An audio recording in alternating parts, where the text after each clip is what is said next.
Alright guys, welcome back. So today we're going to be taking a look at another 1911, and this time we've got the Remington R1 Enhanced. So what we're going to do today is take a closer look at this pistol, go over some of its features, break it down, take a look at the inside of it. I'll give you guys some pros and cons of the pistol, and I'll just give you guys sort of my overall impressions of it. So, like I said, we got the Remington R1 Enhanced. Now this version here is actually the Commander model, meaning it does have the shorter 4 or 4.25 inch barrel. Unlike the full-size government model that has the 5-inch barrel, this one's a little bit shorter, and a lot of people like this particular model a little bit better. If you're going to be carrying it, you don't have a long 5-inch barrel. You're either stabbing you in the leg if you're carrying inside, or even if you carry outside the waistband. The long 5-inch barrel can poke out from underneath longer shirts or jackets, things like that. So sometimes people like to opt for this Commander model for those reasons. But me personally, I kind of like the full-size 5-inch ones a little bit better. I guess they're just more traditional, I guess. So I do prefer it, but by no means does this make this a bad gun. Still very, very nice. Just not really my my favorite. So let's go over some of the features of this thing, and it does have it's packed with quite a few. But as you can see, just kind of looking at it, it does have a really nice look to it. It does have a black oxide finish on it with some various stainless parts that you can kind of see, like the trigger and the barrel bushing up front here. So it does have some nice accents to it. So let's just go ahead. And now this pistol is safe and empty, so you don't have to worry about that. But we do have some very nice aggressive checkering on the grip, so it does provide an excellent amount of grip here on these grip panels. I'm not sure what the material is on these grip panels, but it does provide an excellent amount of traction when you're out at the range shooting. Now, I mean, it is pretty aggressive, so I don't know how well that would be up against your skin if you decided to carry this thing. My predictions are that it would probably rub you up a little bit to kind of tear your skin up a little bit. But if it's going to be a range gun, it's going to work out perfectly. But the good thing about 1911s, you can pop these off, put different ones on if they are a little too aggressive. So here on the back, we do have some excellent checkering here on the mainspring. I think that's what this is called. Sorry, I'm not a big 1911 guy, but we do have nice checkering here that continues up to the extended grip safety and beaver tail. So as you can see there, it does poke out a little bit more, has that little bit of an extended beaver tail on it, so it does sit nicely in the web of your hand, and with this checkering does provide a lot of grip. Now here on the front strap, you're just going to have some serrations right here. It's not a checkering, but it still does work out pretty well. You do have I don't know how well you can see that, but it does have sort of an extended magazine release that is very easy to get to, so the magazine release works very, very well. The safety on it has nice positive clicks, not too tight to where it's hard to operate, not too loose to where it kind of flops around, but I think they got it just right on the tension of it, and it is not ambidextrous, so there is not one on the other side. It's I guess designed more for your right-handed shooters. But it does work really, really nice. And in my opinion, I prefer it to only have it on the one side. I don't like having the big ambi safeties on mine, but that's just my personal opinion. So the hammer on this thing, as you can tell, I guess they call that the more combat style hammer that's got the nice grooves on it to help you get a hold of it for ease of getting that thing back. Let's see here. The trigger on this thing. The trigger is very, very nice, and I did check it on my Lyman trigger gauge, and it was breaking right around 5 pounds, so it's not like a super light trigger by any means, but just the total feel of the trigger, I guess, just makes it feel lighter in a way. So let me go ahead and just show you the trigger pull on this. So you are going to have just a little bit of take up, very, very, very little, and then you're going to have a nice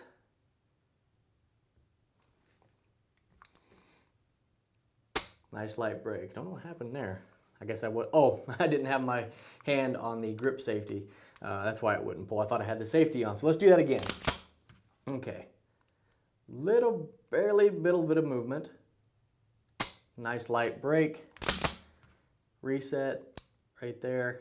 nice break. So very, very short movement and nice light breaks. Overall, a very, very good trigger. And I don't know how well you can tell in there, but right there in that bottom circle, you can see that little set screw. This is an adjustable trigger. So if you want to play around with that and get the take up, take the take up out of it a little bit, or add a little bit, I guess, you can do some adjusting on that. I have not messed with it. I thought it was really, really good just how it was, so I didn't even bother messing with it. So let's go ahead and move on to the sights.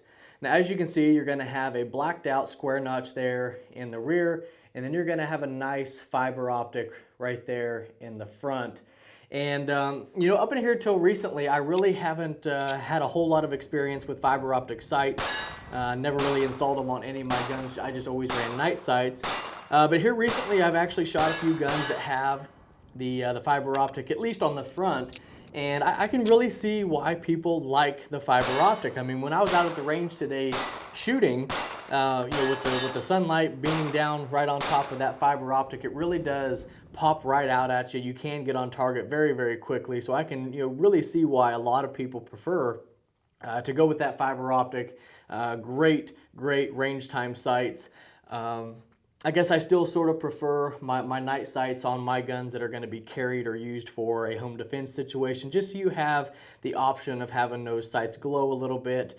But the fiber optics are very, very good, like I said, especially for a range gun. Now let's go ahead and go back to this rear sight here, and you're probably going to see it's got that little screw here on top, and this is an adjustable sight. Now let me see if I can try to show you this here, but it's actually like it's under spring tension. If you can see that there, it does spring back and forth. So I'm assuming, as you tighten that screw, it'll push it down. You loosen that screw, it'll raise it up. So you can adjust this to dial this thing in. So I guess it's more of a target sight system that they put on here. And so you can really get this dialed in and use it at the range, or if you shoot 1911s in competition, you'll be able to really dial these sights in and get your sights right where you need them, right where you need them to be. So that's probably all on the exterior that I wanted to show you guys. So let's go ahead and break this thing down and take a look at the inside. Now, I guess here before we do that, this does come with 2 8-round magazines, and out at the range I had no issues with either one of them. I know with 1911s, people always say that the mags that come with the gun are usually garbage, and you need to get some nice aftermarket mags from like Wilson or Metgar or something. But I had no issues with these factory 8-round mags from Remington, and they are Remington magazines. You can see the R right there on the bottom of them. Both of them came with 2 of them, 2 8-round mags, no issues whatsoever. So let's go ahead and break this thing down and take a look at the inside of it.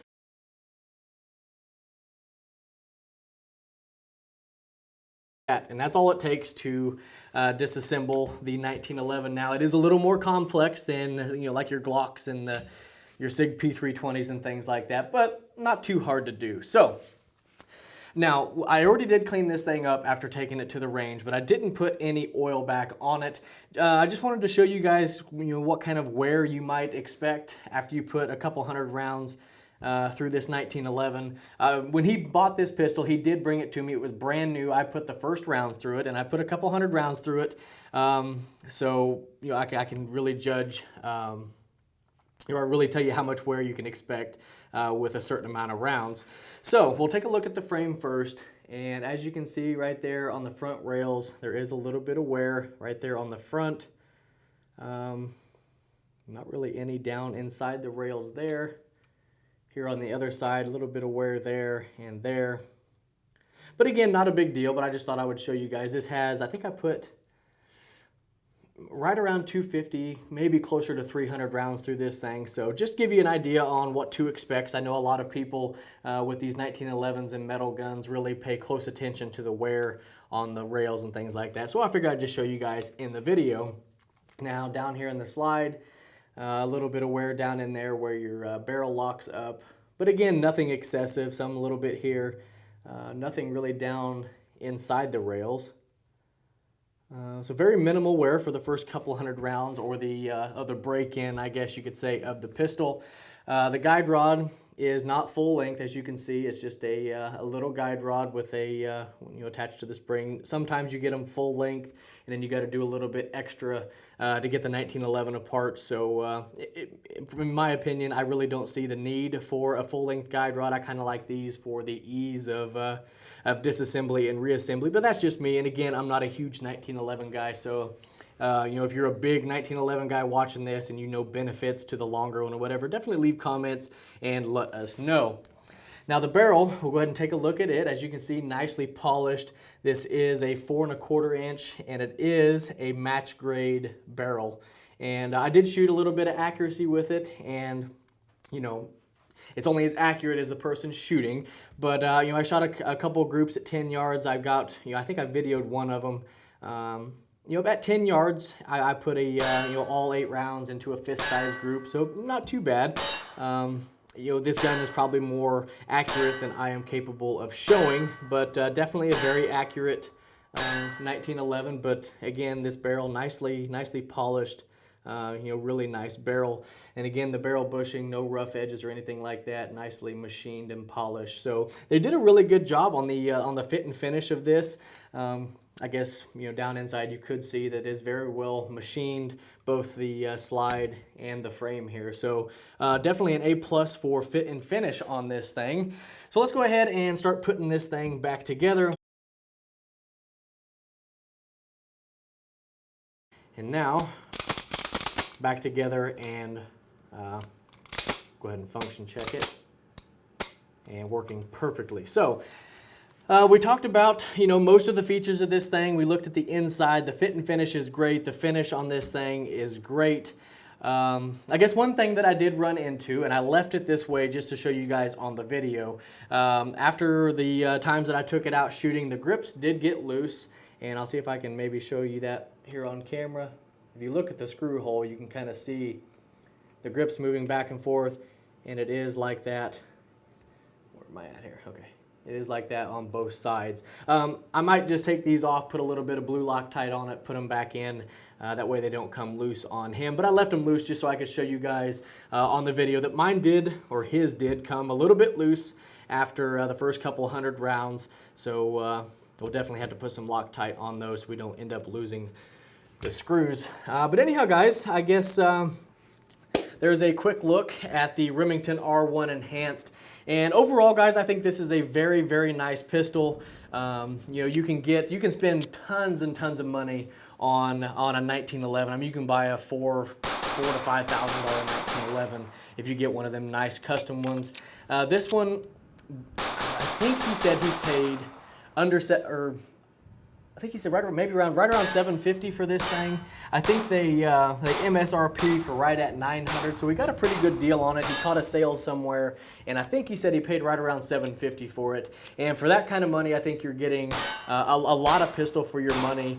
A lot of good features on this. You got the front serrations, and you got the adjustable sights. You got the extended grip safety, the nice checkering, the nice grips, the nice black finish, beautiful trigger, adjustable trigger. So I really do think you're getting a lot of gun for your money with this Remington R1 Enhanced. Now, I think they do make a standard R1, and I don't have any personal experience with that, but from what I've seen in reviews and things like that, it was kind of hit or miss on the reliability with that.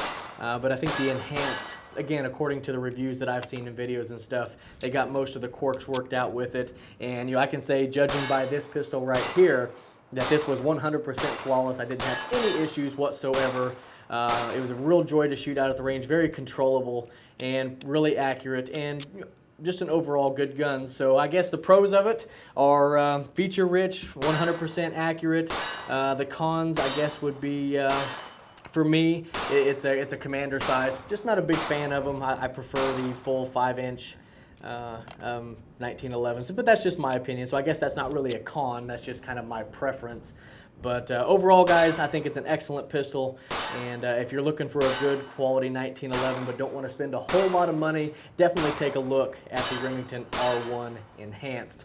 But anyhow, guys, I hope you guys enjoyed the video. And if you have any questions or comments about this video or anything else you see here on the channel, ask those in the comment section below, and I'll do my best to get back with you. And as always, I appreciate everybody watching. I appreciate everybody subscribing, and we'll catch you in the next one.